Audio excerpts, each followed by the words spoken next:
soutenable, tenant compte du paradoxe de ce qui se passe en Afrique, qui a impérieusement besoin de financer son développement tout en maîtrisant la viabilité de sa dette. Je le disais tout à l'heure avec le président Jean Hervé, objectif de développement durable. Il faut un financement additionnel de 20% du PIB chaque année d'ici 2030. Je pense que c'est un nouveau départ pour l'Afrique et le reste du monde pour pouvoir faire de notre continent une des locomotives du monde. Les jeunes africains, les cadres africains ont été formés à la bonne école. L'Afrique aujourd'hui, à l'instar du président Macky Sall, qui a, dans un cycle très court, au niveau du premier plan quinquennal, créé les conditions d'une métamorphose du Sénégal dans tous les domaines, tout en maîtrisant la viabilité de sa dette. Donc les conditions sont réunies aujourd'hui. Vous devez vous en rendre compte dans le discours cohérent des présidents qui étaient présents hier, qui ont parlé d'égal à égal avec ces institutions.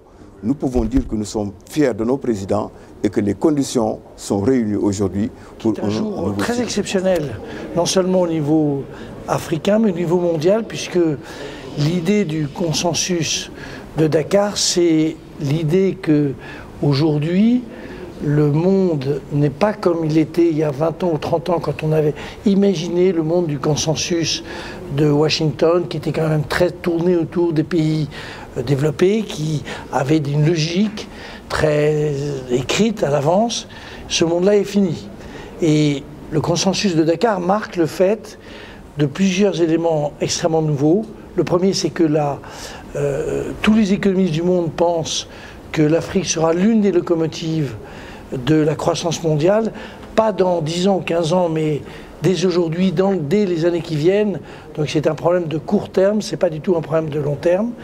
Que l'Afrique, comme le ministre Kanté l'a indiqué, en réalité a tous les atouts.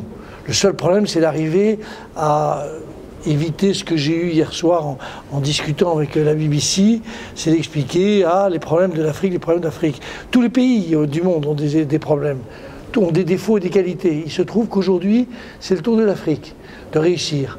Et vous verrez que dans les 10 ans qui viennent, les résultats seront très très exceptionnels. Le deuxième aspect, c'est de dire qu'il faut que l'image de l'ensemble des pays africains, des 54 pays, soit rendue à ce qu'elle est réellement.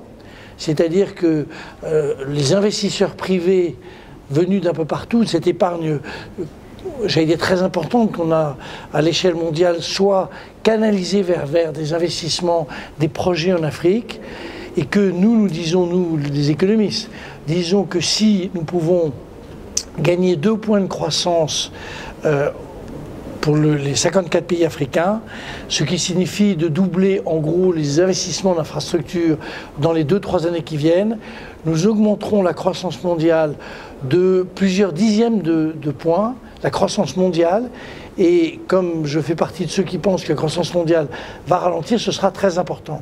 Donc les mots de locomotive, les mots de réalité, les mots de risque mesuré, non pas exagéré comme on l'utilise trop souvent aujourd'hui, les mots de taux d'intérêt qui permettent des prêts qui soient ramenés j'allais dire, à des niveaux qui soient des niveaux normaux.